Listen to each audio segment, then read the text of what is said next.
The fire was less than 30 seconds behind him.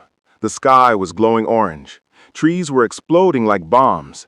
And in the middle of that burning forest, a father ran with his 8-year-old daughter on his back, every breath cutting like fire in his lungs. He knew one thing. If he stopped even once, they both would die. This is the true story of how one ordinary father became a hero in the California wilderness. In Northern California, near Redding, lived a 36-year-old man named Ethan Carter. Strong, calm, and known for his quiet courage, Ethan loved taking his daughter Lily on small weekend hikes. She was his whole world, a curious, bright little girl with a purple backpack and endless questions about nature.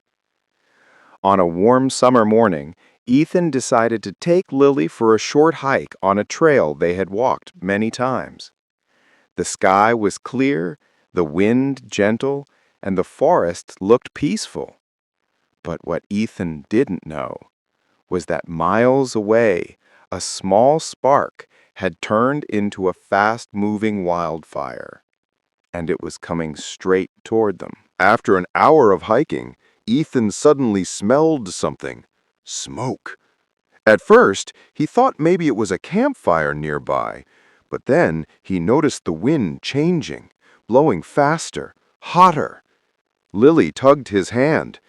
"Daddy, why is the sky turning orange?" Ethan looked up. A thick orange haze was spreading across the sky like a giant curtain. His heart dropped. He checked his phone. No signal. Then he heard it. A deep, roaring sound behind the hills, like a jet engine, like thunder that never stopped. The fire. He grabbed Lily's hand tightly. "We have to go, now!" They started moving quickly down the trail, but the smoke grew thicker, burning their eyes. Wind gusts picked up, carrying hot ash that stung their skin. Within minutes, the temperature changed sharply. It felt like stepping into an oven. Lily started coughing. "Daddy, I'm scared." Ethan lifted her into his arms. "I'm right here. I got you. We're getting out." Suddenly, behind them, a tree burst into flames. Boom! Then another. The fire had reached the ridge. Now it was chasing them. Ethan felt panic rising, but crushed it. Fear would only slow him down. He threw Lily onto his back, tightened her arms around his neck, and ran with every ounce of strength he had. The trail twisted and dropped downhill. Ethan ran so hard his legs felt like they would tear apart, but stopping wasn't an option. Branches snapped and cracked as fire leaped from tree to tree. Heat hit his back like a giant hand pushing him forward. Lily held him tightly and whispered, "Daddy, don't let me fall." "You won't," he said, breathless. "Not today." Smoke was everywhere now.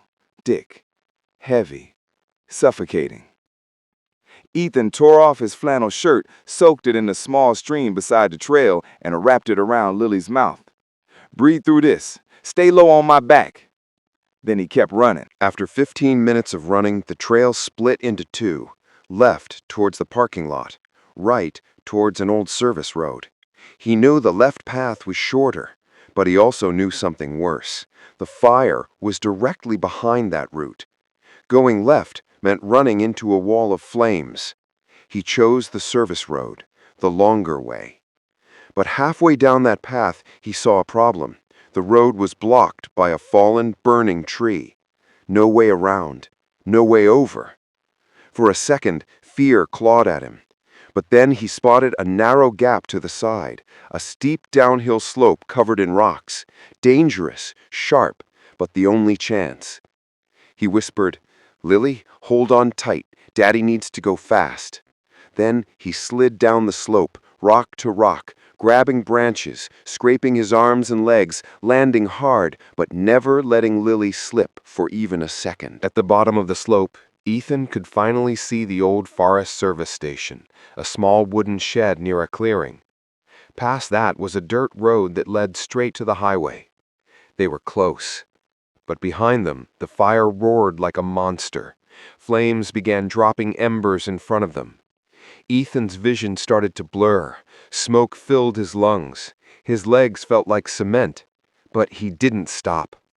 He kept running, coughing, stumbling, but carrying his little girl with a strength he didn't know he had. Just as his knees started to give out, he heard something beautiful. Sirens. A rescue truck burst through the smoke. A firefighter jumped out and shouted, "Over here! Run to me! You're almost out!" Ethan used the last of his strength and actually sprinted across the road. The firefighter grabbed Lily from his back, then held Ethan as he collapsed to his knees. They made it. Barely. At the evacuation camp, Lily refused to leave her father's arms. She hugged him tightly and said, "Daddy, you saved my life." Ethan kissed her forehead. "No," he whispered. "You gave me a reason not to stop." Later, firefighters told him the truth. If he had been 20 seconds slower, the fire would have overtaken them. 20 seconds. That was the difference between life and death. Ethan never thought of himself as a hero, but the firefighters called him one. Neighbors called him one. Lily told everyone her father was the strongest man in the world. And maybe she was right. Because on that day, in a burning forest, one father outran Wildfire to save the only person who mattered more than his own life. Are you like this story? Tell us in the comments.